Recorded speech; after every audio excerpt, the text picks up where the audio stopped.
Olá a todos! Estamos de volta com 3 histórias sinistras e perturbadoras que vai te fazer pensar 2 vezes sobre seus vizinhos. Se você gosta desse tipo de histórias, deixe seu like e se inscreva em nosso canal, para continuar a receber vídeos como esse. Sem mais delongas, vamos começar! História 1. O segredo do Jardim de Charles. Atualmente, estou em uma situação complicada e, francamente, não sei o que fazer. Vou começar do início. Há 5 anos, nosso vizinho da casa ao lado, Charlie ou Charles, como o chamamos, nos informou sobre o desaparecimento de seu filho de 14 anos. Ele relatou o fato à polícia, e isso foi noticiado em todos os lugares. Minha esposa e eu nos sentimos terrivelmente mal e sempre oferecemos ajuda de todas as maneiras possíveis. À medida que os anos passaram sem notícias do filho deles, assumimos que eles, eventualmente, aceitaram a situação e perceberam que o pior provavelmente havia acontecido. Minha esposa e eu nunca tivemos coragem de perguntar se o corpo do garoto foi encontrado. De vez em quando, Charlie e sua esposa nos convidavam para um churrasco durante os meses mais quentes, e percebemos que nenhum dos dois era o mesmo desde o desaparecimento do filho. Kate, a esposa de Charlie, estava sempre mais quieta e reservada, e Charlie parecia mais estranho e nervoso. Era compreensível até certo ponto. Avançando alguns anos, na semana passada, Charlie veio até mim quando eu estava tirando lixo e pediu para pegar uma pá emprestada. Sem hesitar, corri para pegar a minha melhor pá, sem perguntar por que ele precisava. Ele me agradeceu e disse que só precisava fazer algum trabalho em seu quintal e me devolveria até o dia seguinte. Em seguida, ele desapareceu em seu quintal. Fui para dentro e, quando estava perto de uma das minhas janelas do andar de cima, que tem vista clara para o quintal de Charlie, pude ver que ele estava cavando um buraco grande no chão. Parecia estar tendo dificuldades, afinal, ele tem 56 anos. Pensei em pegar minha segunda pá e ajudá-lo. Ao entrar em seu quintal e chamá-lo, ele olhou para cima, largou minha pá e correu na minha direção, dizendo não, está tudo bem com urgência. Eu disse, o que há de errado com você? Não é grande coisa. Principalmente por causa de sua reação bizarra, ele me disse, não permitirei que você use essa pá no meu quintal, e apontou para o portão, como se eu fosse um cachorro. Fiquei tão surpreso com a forma como ele estava agindo que simplesmente saí sem dizer mais uma palavra. Subi as escadas para espioná-lo pela janela. Ele cavou o buraco por pelo menos mais meia hora. Quando finalmente pareceu terminar, começou a olhar em volta, como se verificasse se ninguém estava observando. Então, antes que eu pudesse pensar em me esconder, ele me viu na minha janela.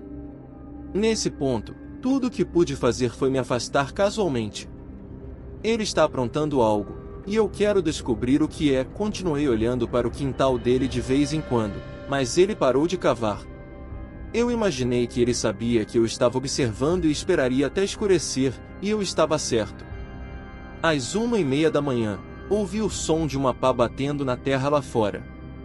Estava muito escuro para ver qualquer coisa da minha janela, então saí furtivamente e olhei por cima da cerca do quintal de Charlie. Pude vê-lo cavando alto e claro agora.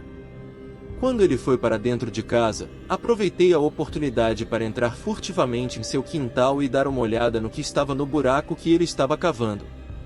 A luz da lua revelou um pequeno pedaço de saco de lixo preto saindo da terra no fundo do buraco. Olhei para a porta dos fundos dele e de volta para o buraco. Fiz isso mais 3 vezes, decidindo se deveria verificar o que estava dentro do saco. No final, decidi voltar correndo para o meu quintal, o que acabou sendo uma ótima ideia, porque ele saiu segundos depois, mas não estava cavando. Na verdade, ele desapareceu para o outro lado de sua casa e não voltou mais. Voltei para dentro de casa e, discretamente, voltei para a cama, tentando não acordar minha esposa. No dia seguinte, a primeira coisa que fiz foi olhar pela janela para ver que o buraco no quintal de Charlie estava completamente tampado. Também notei que o SUV dele estava estacionado na rua, em vez de na garagem. Não sei o que aconteceu durante o resto daquela noite, mas estou perturbado ao pensar que o que estava no fundo daquele buraco poderia ter sido o corpo do filho dele. Pelo que sei, ele cavou o buraco para remover o que havia enterrado lá antes e levá-lo a algum outro lugar para descartá-lo. Isso é tudo especulação, podem me chamar de louco, se quiserem. Não contei a ninguém, nem mesmo a minha esposa. E, francamente, não sei o que fazer. Charles nunca me devolveu minha pá, e não vou perguntar a ele sobre isso. Na verdade, ele tem me evitado desde então. E algo perturbador aconteceu ontem. Por coincidência, olhei pela janela, do outro lado da casa de Charlie, e o peguei olhando pela janela da minha casa. Quando ele me viu, fechou as cortinas, e isso foi durante o dia. Não tenho ideia do que fazer, mas estou honestamente apavorado. História 2: Os Garotos da Janela. Há muitos anos, quando eu era criança, vivia em uma casa onde meus pais e eu tínhamos vizinhos que raramente víamos. Em nosso bairro tranquilo, havia 2 garotos que moravam ao lado, Eric e Todd, que eram conhecidos como os Garotos da Janela. Esses irmãos misteriosos eram estranhamente reclusos, e eu e meu irmão mais novo raramente tínhamos qualquer interação com eles. No entanto, eles eram figuras enigmáticas que sempre nos deixavam curiosos. Certa vez, num dia quente de verão, enquanto jogávamos basquete na entrada da garagem, um dos garotos, Todd, saiu de sua casa e se aproximou de nós. Não tínhamos interagido muito com eles antes, então a conversa inicial foi estranha. No entanto, Todd, que devia ter a mesma idade que eu, nos surpreendeu com um convite inesperado. Ele nos convidou para acompanhá-los até uma área arborizada próxima ao rio, onde pretendiam atirar com armas de chumbinho. Com a empolgação do fim de semana chegando, eu concordei com o convite, e meu irmão, notando nossa conversa, perguntou se também poderia se juntar a nós. Todd respondeu com um simples sim e partiu de volta para a sua casa. Na manhã seguinte, encontramos Eric e Todd, que usavam roupas camufladas, na entrada da floresta próxima ao rio. Aquele dia seria inesquecível, pois a seriedade com que os dois abordaram a situação nos surpreendeu. Apenas o silêncio marcava o trajeto até o local escolhido, o que tornava o ambiente cada vez mais desconfortável. Ao chegarmos à floresta, Todd colocou uma grande bolsa no chão e a abriu, revelando armas de chumbinho reais. Ele distribuiu as armas para mim e meu irmão, o que nos surpreendeu, pois pensávamos que seriam armas de brinquedo. No entanto, Eric, agindo de forma agressiva, pegou uma arma e começou a disparar contra árvores do outro lado do rio. Fiquei chocado ao perceber que aquelas eram armas de verdade, e o clima mudou rapidamente. Rapidamente peguei a arma da mão do meu irmão e coloquei as duas de volta na bolsa. Dissemos que não nos sentíamos confortáveis com a situação e tivemos que ir embora. Ao perceber que não estávamos brincando, Eric parou de atirar, e os 2 irmãos nos olharam com expressões zangadas. Um deles nos xingou enquanto partíamos. A partir daquele dia, decidimos evitar qualquer contato com os garotos da janela, e nossa família nunca mais mencionou o incidente com as armas. Contudo, uma sensação de que esses garotos eram problemáticos permaneceu conosco. A vida seguiu seu curso, mas, algumas semanas antes de nos mudarmos daquela casa, ocorreu um evento perturbador que nos fez perceber que havíamos tomado a decisão certa em evitar Eric e Todd, os garotos da janela. Uma noite, por volta da 1 da manhã, acordei com um barulho estranho do lado de fora da minha janela. Olhei pela cortina e vi Todd apontando uma arma na direção da minha janela e, sem pensar, atirando. O som do disparo ecoou na noite silenciosa. Assustado, pulei da cama e corri para o quarto do meu irmão, que também estava acordado. Contei a ele o que havia acontecido, e ele, com medo, foi à janela e viu Eric e Todd rindo histericamente no quintal deles. Eles tinham atirado uma bala de chumbinho na minha janela e pareciam se divertir com o medo que nos causaram. Nossos pais chamaram a polícia imediatamente, e os garotos foram levados sob custódia. Ficou claro que suas ações eram mais do que simples travessuras de crianças, eram perigosas e ameaçadoras. Felizmente, nada pior havia acontecido, e pudemos seguir em frente com nossas vidas, nos mudando daquela casa para um lugar onde não precisássemos mais nos preocupar com os garotos da janela. E assim terminou o capítulo sombrio de Eric Todd em nossas vidas, mas sua lembrança assustadora continuou conosco, reforçando a importância de não subestimar a peculiaridade dos vizinhos.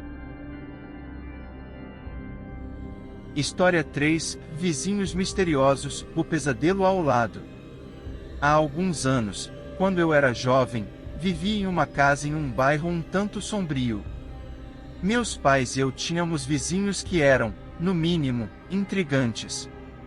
Ao nosso lado, havia duas mulheres, uma na casa dos 60 anos e a outra um pouco mais jovem, que parecia ter sérios problemas mentais. A relação entre essas duas era um enigma que nunca conseguimos decifrar.